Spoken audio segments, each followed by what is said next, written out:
brother, and he says that all bishops are bald on top.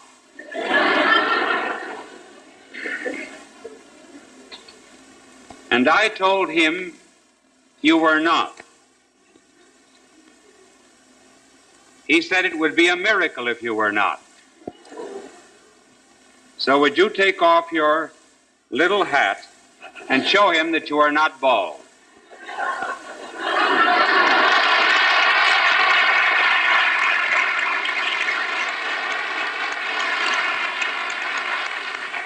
May I tell you, little man, that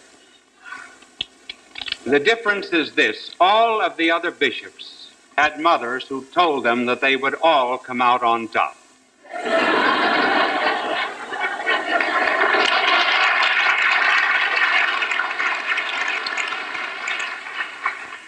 I have more problems than they do.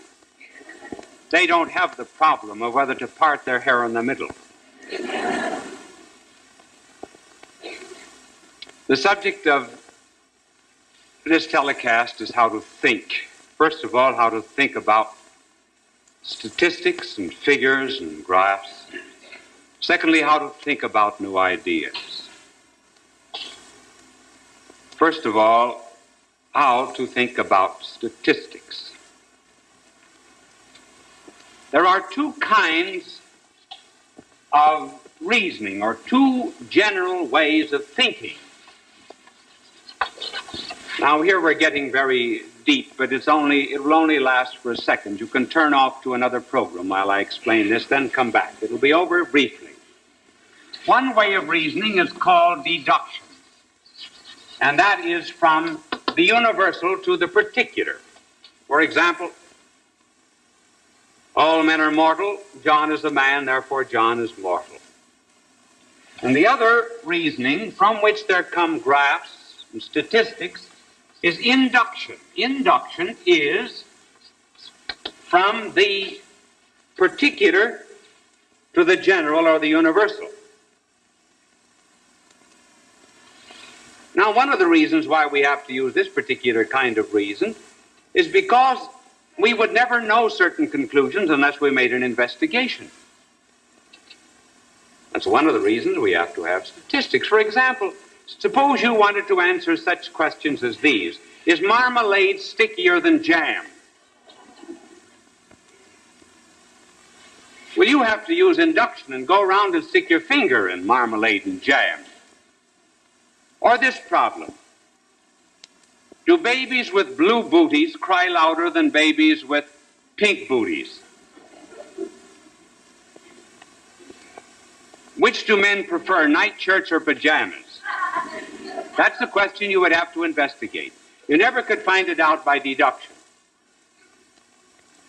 Now these inductions can be complete when you investigate all of the cases and all of the samples, or they can be incomplete. There are very few that are actually complete. For example, a mother has 4 children. 3 of them are in the room. She says, "Where is Gwendolyn?" As soon as she gets the answer, she has complete induction. She's made an investigation of the location of all of her children. Now, incomplete induction means that you cannot investigate all cases. So you take some samples and investigate a few. From these, you get statistics, you get graphs. I want to tell you about a graph picture that I have hanging in my office, and I have it hanging there in order that I will never take graphs and statistics too seriously. I want you to take a look at it. The title of it is "The Fund for the Poor of the World." And the 12 months are at the top. And the line, the graph, is very, very low. In fact, the fund is low until you get to the month of June. And then in June it skyrockets and then comes down again very low the rest of the year. I am seated at a desk answering a telephone, and I'm saying to someone, looking at the graph, "Let's see now. Last year I was away in June." That's when everything went up. Suppose now we wanted to make some statistical finding about how many youths in America under 21 years of age said their prayers. How could we do it? Well, one method, we might telephone them and say, "Are you saying your prayers?" And then secondly, we might hide a camera in the bedroom and take a picture of them.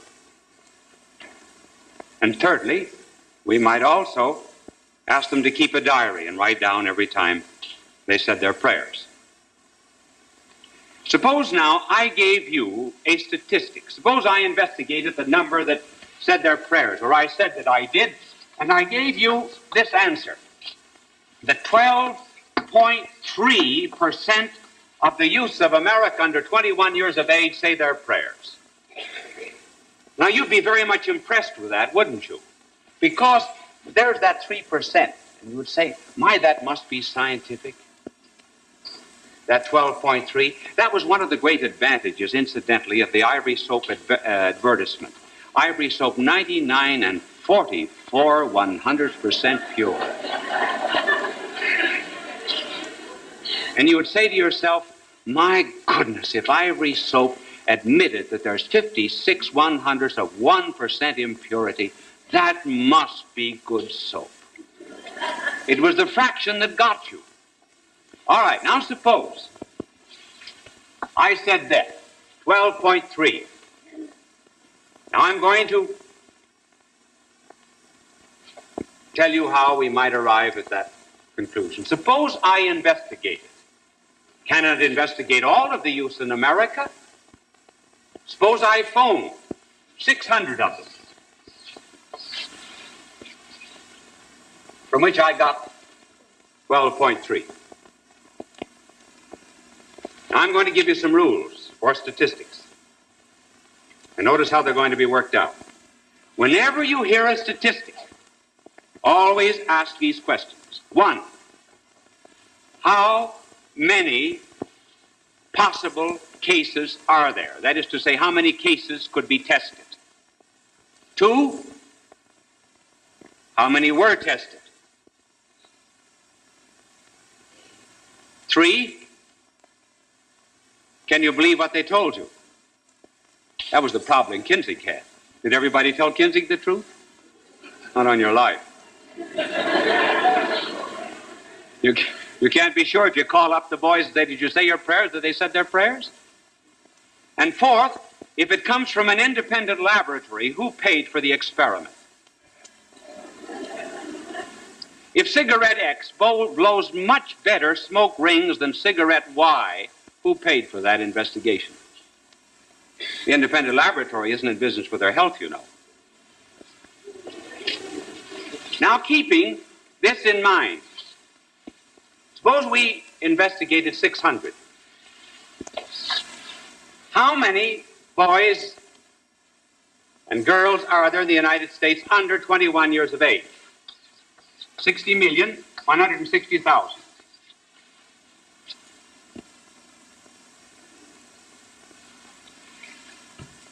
You think that's a pretty good test? How many are we getting? We're getting 6 out of every 1,600. Work that out in percentages. What percentage of the youth of the country are we testing? Now get this.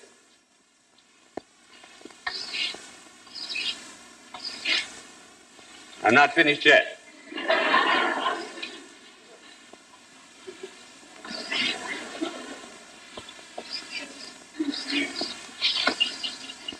Of 1%.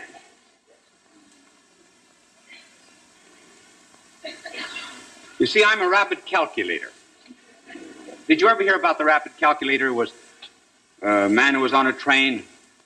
Somebody behind him said 648 cows as they passed by one field, 1,238 cows, 78 cows. The individual was curious. He said, how do you count them so fast with this train going this way? He said, I'm a rapid calculator. And he said, I count the legs, divide by 4.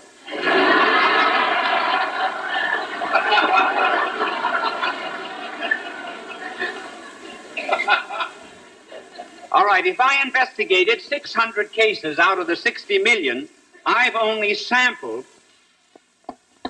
0.0000099% of the cases.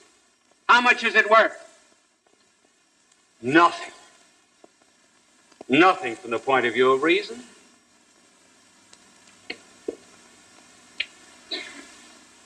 Remember, in 1936, the Literary Digest sampled 10 million people, and after sampling 10 million people as to how they would vote, they concluded that the electoral votes in November of that year would be 370 for Landon and 161 for Roosevelt. And they consulted 10 million. What do you suppose we're going to get if we consult 600 or 800? Did Landon become president? Anybody got an old Landon button just to remind us of these things?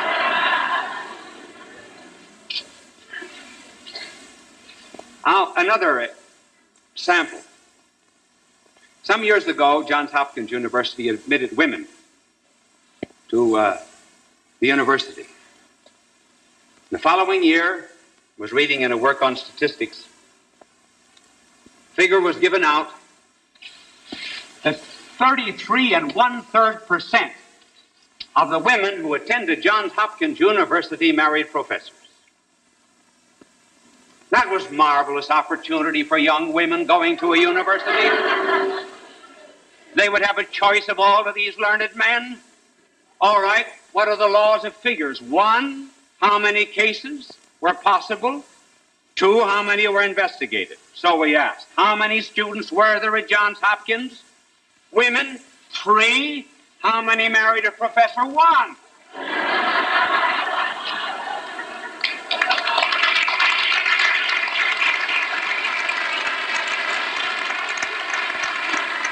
So if you want to think clearly, always find out how many cases were possible before you believe a statistic.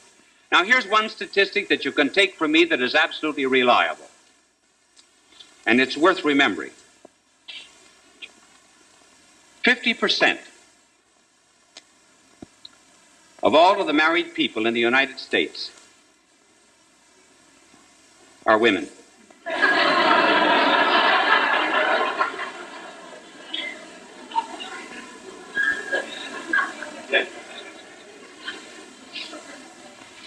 The other 50 are men. Now, another way to think is never completely follow a mood. See, there are styles in thinking just as there are styles in women's clothes. I once saw a man running like mad with a hat box in his hand. I said, "What are you running for?" He says, "I'm trying to get the hat home before it gets out of style."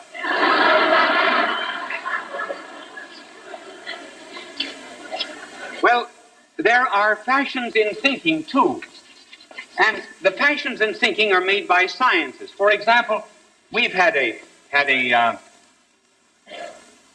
3 styles. We had biology, was a very popular science at one time, and then physics, and then psychology. In 1859, when Darwin published his Origin of Species, not scientists now, but popularizers, lyricizers, romanticizers, those who felt that art and literature and everything else should dance to the tune "Pipe for It" by a science, made everything evolve.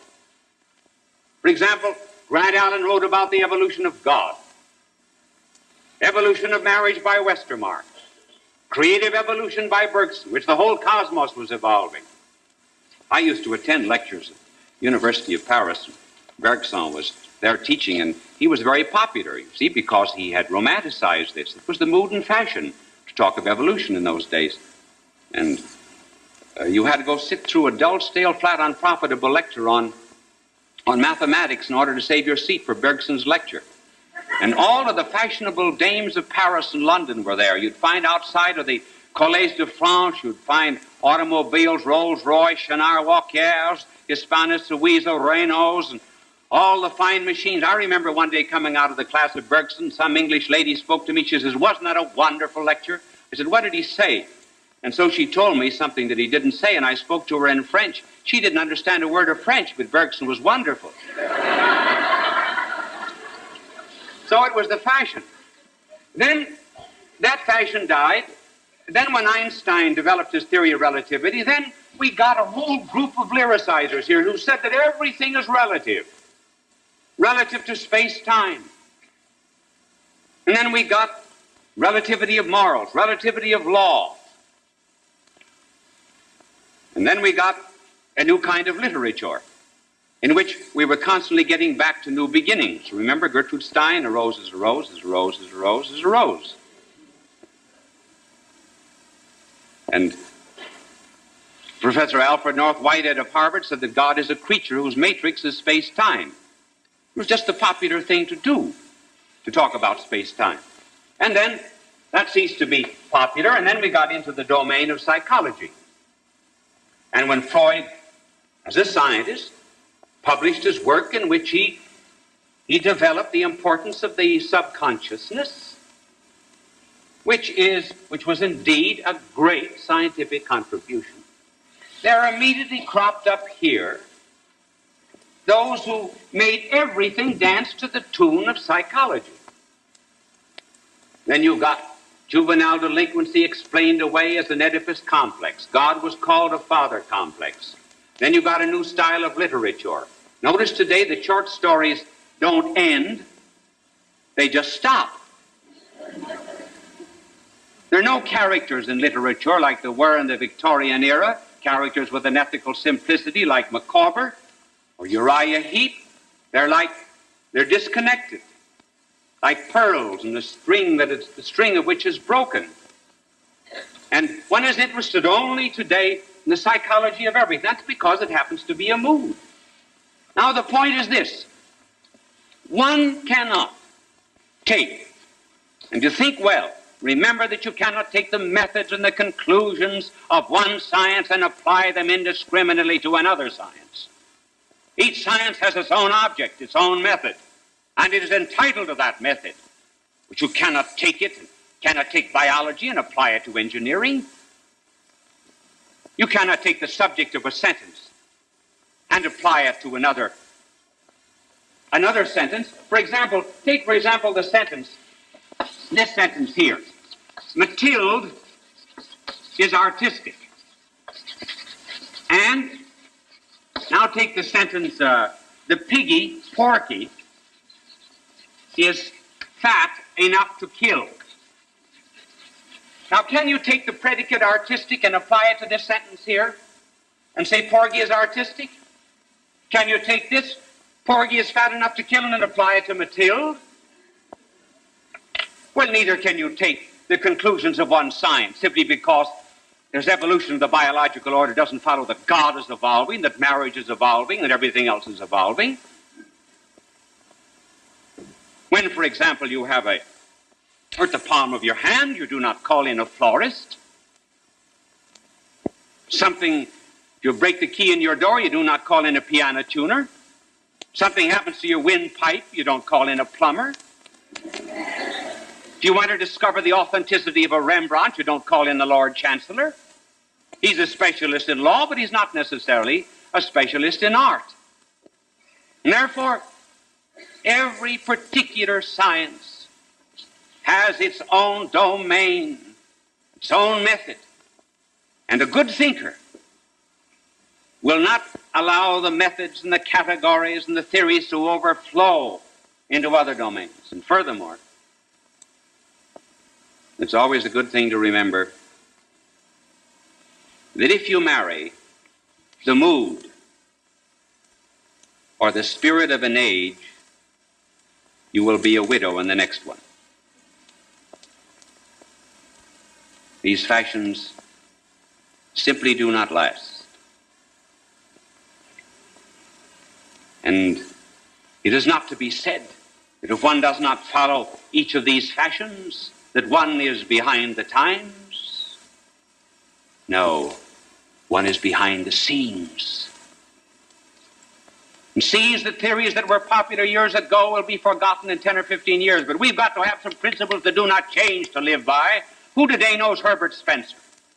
How many books of Herbert Spencer are taken out of the public libraries of the United States? Yet everybody read Spencer 50 years ago.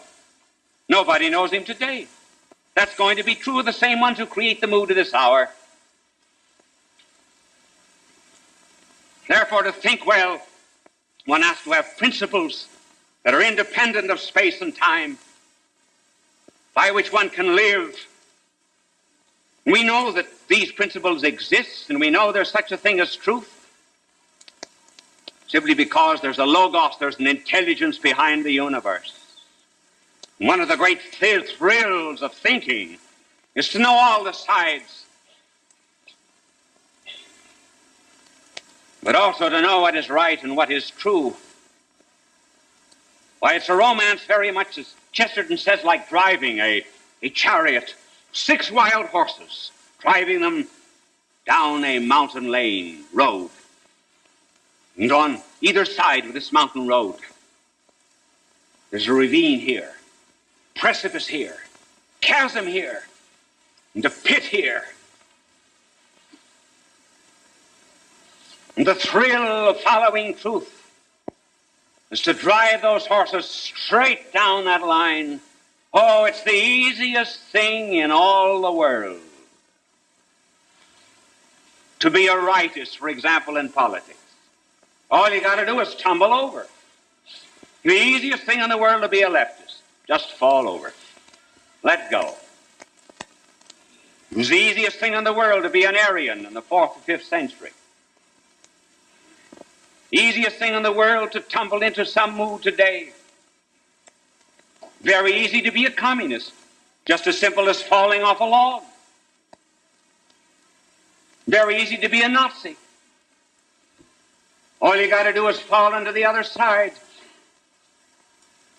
And so the great romance of truth, therefore, consists in hewing to this straight line, knowing the pitfalls, and driving the horses of truth directly, and seeing all of these errors and moods, prostrate and fallen and forgotten, but driving ahead, reeling but erect.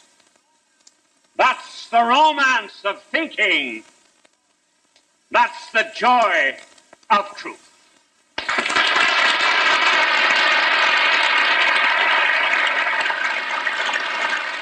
People of all faiths recognize Bishop Fulton J.Sheen as one of the greatest communicators of the 20th century.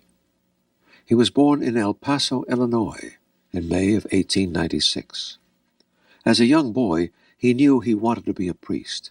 He served as an altar boy at St. Mary's Cathedral in Peoria, Illinois. At St. Viator College, his education and debating skills taught him the skills he used throughout his life. His unique ability at being natural and at ease in front of any audience was noted early in his ministry. He was ordained in 1919 and went on to become one of the best-known and greatly loved priests in church history. He wrote 96 books and hundreds of articles and columns. He broadcast numerous radio and TV programs. People from all faiths watched him on television because he spoke to every man. They always waited with joy for his goodbye, his blessing, God love you. It continues to give us joy and memories. Bye now, and God love you. Confessions for children. He said, I didn't have any sins. I had to wait for some.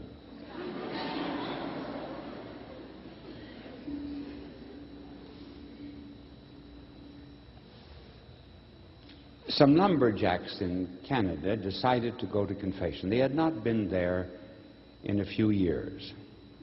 So they sent the bravest of them all in first. And he said, Father, I've committed every sin a man can commit. Well, did you ever commit murder? No, he said, that's right. That's one sin I never committed. Well, you see, you have not examined your conscience properly.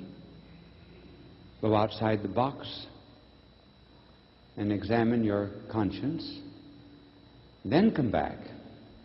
So as he stepped out of the box, he saw the long line of lumberjacks outside. He said, "No use tonight, boys, just hearing murder cases."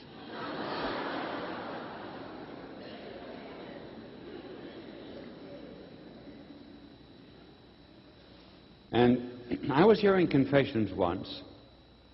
A little boy came in, and among the other things he said, "I threw peanuts into the swamp." I didn't pay any attention to it because I didn't think I knew my theology well enough to understand all of those sins.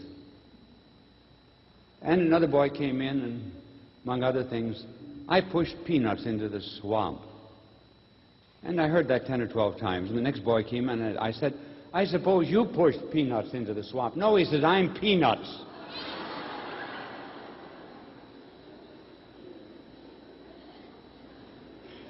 You liked that one, didn't you? Well, we can't be telling you stories all day. So we must get to the older children. And may I begin by telling you that we are living in about the first age in the history of the world that has denied guilt and sin.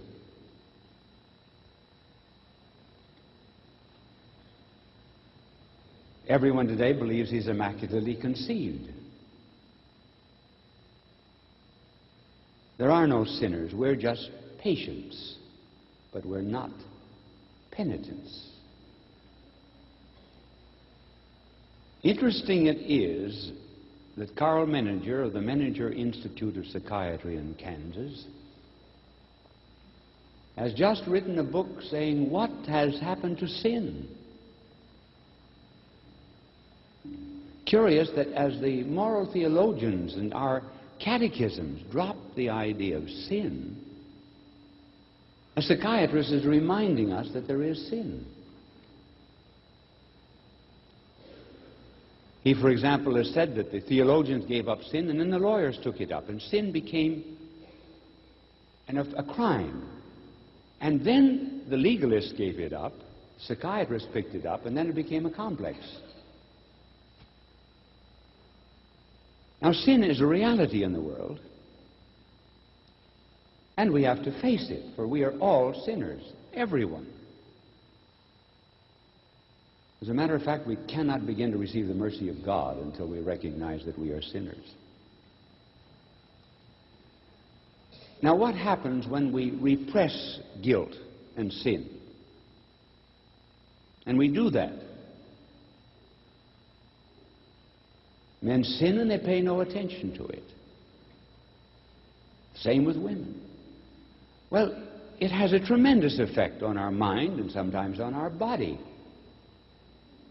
when we do not bring our sins to the surface and confess them to the good Lord.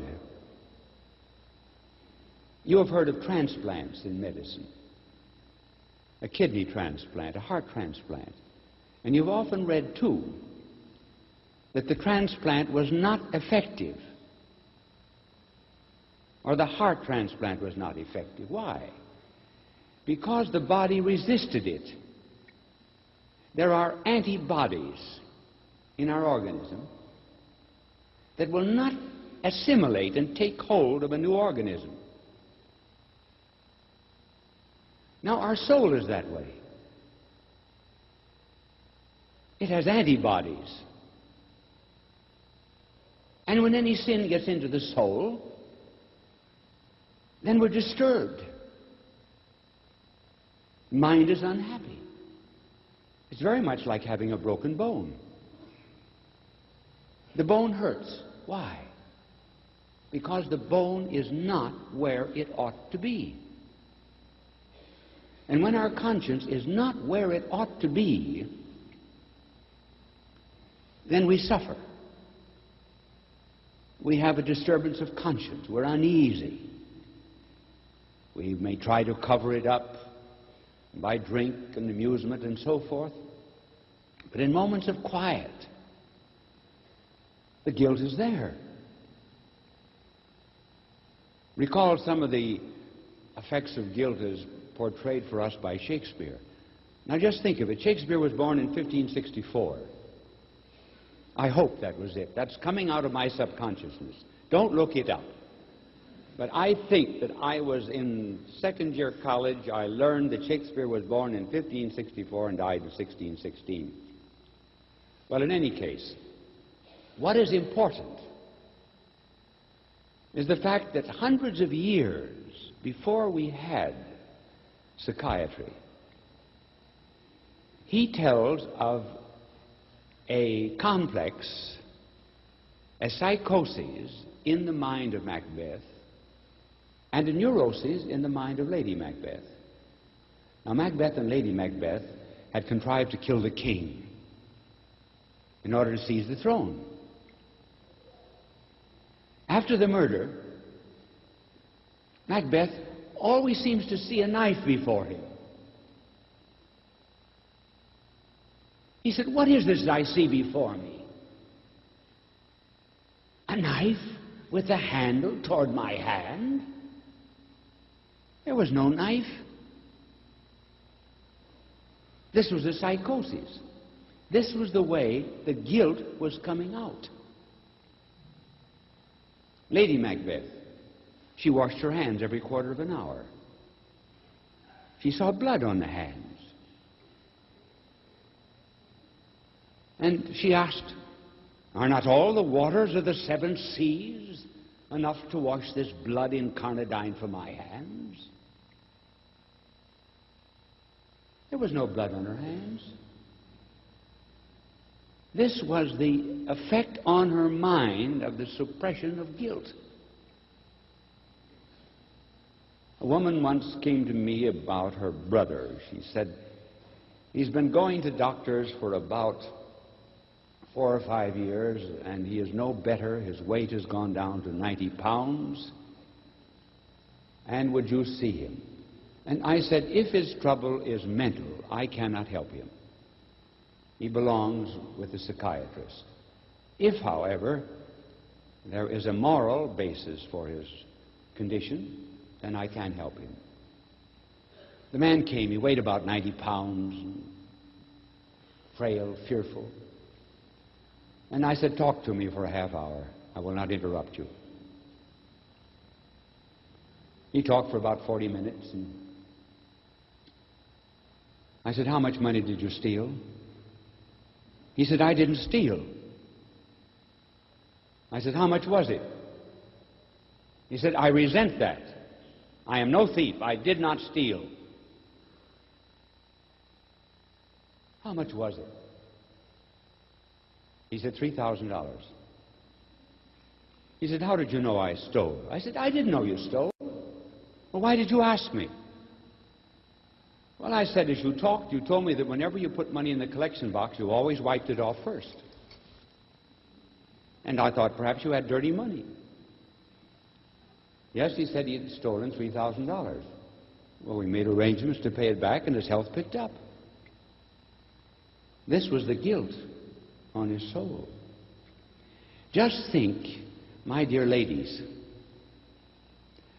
of how many mentally disturbed women we are going to have in the United States in the next 10 or 15 years when the guilt of abortion begins to attack the mind and soul. For the present, they justify it on the grounds that everyone is doing it, and it's only scar tissue anyway. As one doctor said to a girl who came in and said, "Well, it's only a little scar tissue. Would you remember it? Would you dismember it?" And the doctor said, "What did you intend to call the scar tissue?" So in years from now, the guilt will come out in a peculiar way. Though at present there may not be any. The guilt may not manifest itself at once. That is very evident in the course of the life of King David. David was one day on the top of his palace in the penthouse, And he looked across the street and he saw a woman on the adjoining penthouse. Bethsabee. And he asked Bethsabee to come over and see his etchings. And he loved Bethsabee, not wisely but too well, and she's found with child. The husband, Uriah, was away at war. David called him back. As king, he could do that. And he said, go home to your wife. He said, no, I'm at war. We're not allowed to be with the wife when we're fighting. David then got him drunk. Said, go home. He slept at David's front door. David was trying to blame the paternity onto the husband.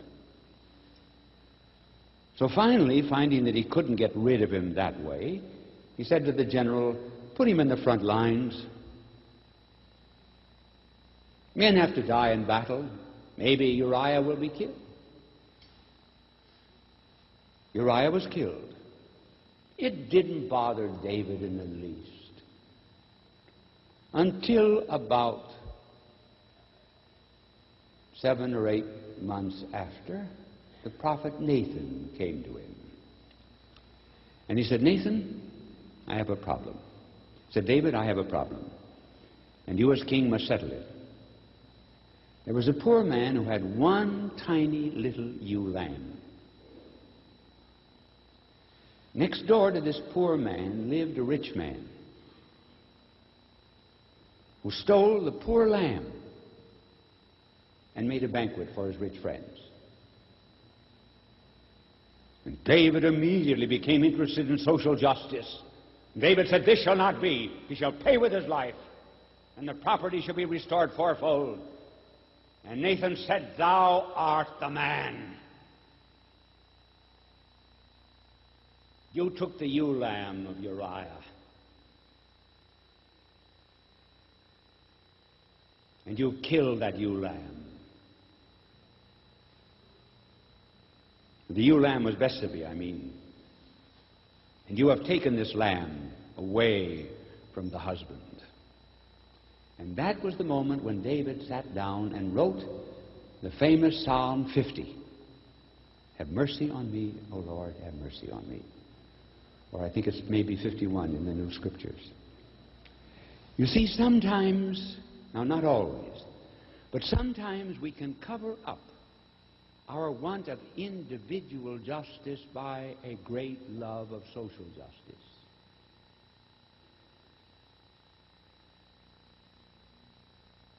Remember when Judas was at the banquet room of Simon? The woman came in and poured ointment on the feet of our blessed Lord. Judas said, why this waste? Why not give this money to the poor? Well, you can imagine Judas going on making an attack against our blessed Lord, saying, for example, I heard you on the Mount of Beatitude say, blessed are the poor. Where's your love of the poor now? Have you forgotten all of those people that are living on hanging shacks in the road between Jericho and Jerusalem? Remember the days when we walked through the inner city of Jerusalem? Have you no interest in those poor? Look at these humble fishermen shacks here at Capharnaum. Where's your love of the poor? Our Lord said, Judas, you have the poor with you always. Me not always. Was Judas interested in the poor? No. He was robbing the apostolic purse. And that's the way he covered it up. So when we suppress our guilt, it is there for eternity, unless it is forgiven. When it's forgiven, it's completely blotted out. Well, how do we now, through the mercy of God and the fullness of faith in Christ, how are our sins forgiven? By confession. What is confession?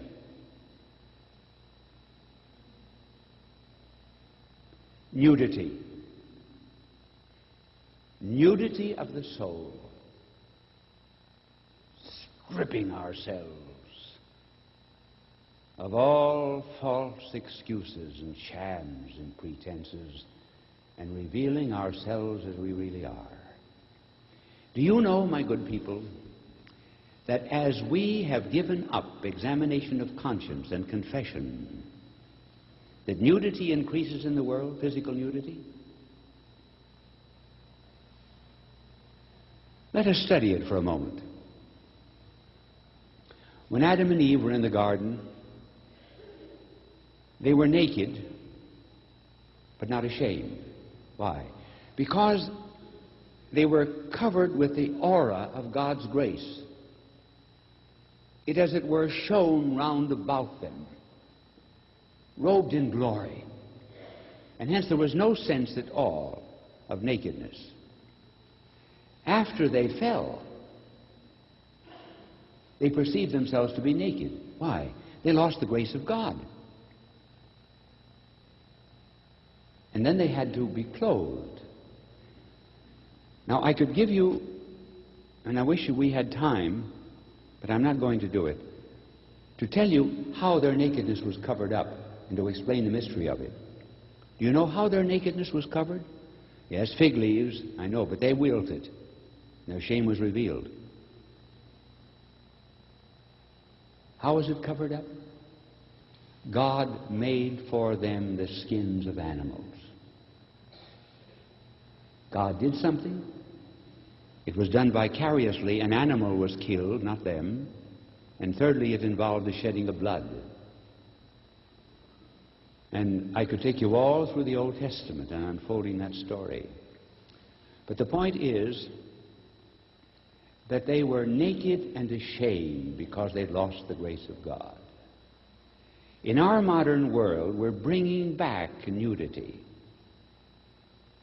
trying to get back into the Garden of Eden without walking up the hill of Calvary.